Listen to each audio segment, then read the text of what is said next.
Handelinge 16 verse 1 tot 8. Hier sien ons Paulus se ontmoeting met Timotheus en hy neem vir Timotheus saam met hom en hulle begin reis. En hulle gaan en hulle deel die opdragte van die apostels aan elke gemeente waar hulle en groep gelowiges waar hulle uitkom. En so is die gemeentes in geloof versterk en die getal gelowiges het by die dag groter geword. En dis dalk ons krisis in ons wêreld, is dat ons hou nie by die reëls nie.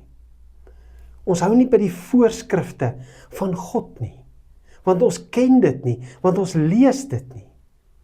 Kom ons soek God se plan vir die lewe in sy woord. En kom ons begin dit lees, dan sal ons ook geestelik versterk word, en dan sal elke dag by ons bygevoeg word, meer en meer. Mense is moeg vir wetteloosheid. Mense is moeg vir afvalligheid. Mense soek struktuur. Mense soek die waarheid. En ons het dit. Ons het 'n God van orde. Ons het 'n God wat vir ons riglyne gee van die lewe. Kom ons gebruik dit en kom ons deel dit met mense om ons.